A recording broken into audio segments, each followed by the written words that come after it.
What's going on, folks? It's your boy Manpreet here to drop an early breakdown for UFC 272, specifically the main event between Jorge Masvidal and Colby Covington. And also want to remind you guys that this breakdown, as well as the remaining breakdowns, are currently dropping on the Patreon. So make sure you guys go check that out. Link is in the description below. $5 a month, early access to the breakdowns, a best bets and props article, a great Discord community, prize picks tips, a pay-per-view parlay for the patrons, which is me giving back to you guys in the form of a parlay and some winnings. So a ton to look forward to in the Patreon. It's only $5 a month, super easy, super cheap, worth the bang for your buck. Check the link in the description below if you want to support your boy a little more. Without further ado though, let's get into the main event breakdown for UFC 272. Time for the main event of UFC 272, and it is a grudge match, or we think it's a grudge match, between Jorge Masvidal, who comes in at plus 270, and Colby Covington, who's coming in at minus 350. Now, apparently, these guys are in a big grudge right now. Obviously, we've seen this stuff going on social media with these guys, a lot of back and forth. We know they used to be former trading partners. There's even footage of Jorge Masvidal in the corner of Colby Covington not too long ago when he was helping him try to capture that interim welterweight title after defeating Rafael dos Anjos. But since then, it seems to be going downhill from there, and Colby Covington has really become that, what he is now. He's really accepted that role of being a villain and being a heel. But how this fight will go down, no matter if it's a grudge match, no matter if there's beef, no matter if they're finagling us, it should be a fun fight. Right, Colby Covington, 1-2 in his last 3 fights. He obviously dropped that fight to Kamaru Usman, came back, defeated Tyron Woodley, and then waited for his opportunity to get that title shot against Kamaru Usman one more time, and he did. Had a lot closer of a fight than the last time around, or depending on how you judged and scored those all those 10 rounds or nearly 10 rounds. They've been neck and neck the entire way, right? Obviously, the big things that have happened in those Kamaru Usman fights was that Usman obviously finished him in the 5th round of their first fight. He dropped him, I believe, in the 2nd round of their second fight.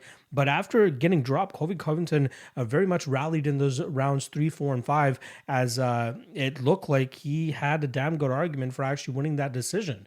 You look back at the judges' scorecards, there was one judge that gave him round 3. There was 2 other judges that I believe gave him rounds 4 and 5. So yeah, there is an argument that Colby Covington deserved to win that fight. And if you guys have been following me for a while, you guys know that I believe Kamaru Usman is definitely one of the best fighters, definitely right now, but maybe of all time, given his ability to mix in wrestling, cardio, and now his improving striking game. It's very difficult to beat a guy like that. But somebody that has just those traits as well is Colby Covington. So I believe he's really neck and neck with one of the best fighters in the world right now. And I think it's going to be very difficult for anybody not named Kamaru Usman to beat a guy like Colby Covington. That's where Jorge Masvidal steps in, and he wants to try to turn the world on its axis once again, especially with the way he was able to defeat Ben Askren as a big underdog in that fight, and his stardom skyrocketed after that. But since that fight, it hasn't really been the most impressive, right? Since the Ben Askren fight, he's only 1-2. He beat Nate Diaz in the BMF title, but again, we know he completely outmatched Nate Diaz that night. But then the Kamaru Usman fight, very underwhelming performance from both guys there, but Kamaru still did enough to win that fight. And then in the next time around, we actually see him get knocked out for the first time in his professional MMA career, which was probably a huge wake-up call for him as well. But that just goes to further prove that Kamaru Usman is definitely one of the best guys out there. Masvidal has one of the best striking games in that division. That's something that we can all agree upon. Great boxing technique, some underrated power at times, but where he lacks in the rest of his game is where Colby Covington is going to start to eat him up. So Colby's striking game has definitely improved as well, right? You could see improvements in the Kamaru Usman fight, even though he got dropped in that 2nd round. Watch back rounds 3, 4, and 5. He put together a pretty good run in terms of landing good combinations, sticking and moving as best as possible, and not getting clipped once again like he did in round 2. So there's the improving striking, there's the movement, there's the cardio, and then there's the wrestling threat as well. And, Masvidal has shown decent takedown defense in the past, even in that first Kamaru Usman fight. But knowing that the wrestling threat is there and knowing that I can come at any moment will really affect the way that Jorge Masvidal fights, in my opinion. I don't think he'll be able to fully commit on strikes, as he'll likely either be threatened by a takedown or even the movement and possible countering game of Colby Covington as well.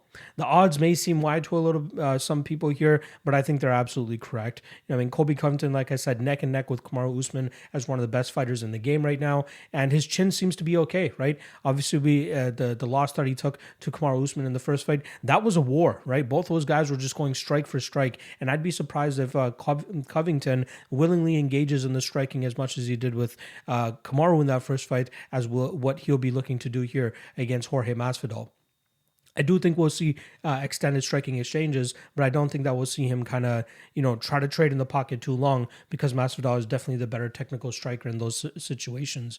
But I do think, staying on the outside, staying in kicking range where he can stay active with that kick and then go for takedowns when he needs to, I think that's going to be the bread and butter of his game here in terms of making Masvidal just think too much. If he's thinking too much in there, Colby Covington is doing a perfect job, and I think that's exactly what he's going to be able to do in this spot. So I like Covington here. The spot that I'm looking to take advantage of, though, I know Jorge got finished in his last fight. I think that was just Kamaru Usman and his striking skills and power, everything just culminating at the same time.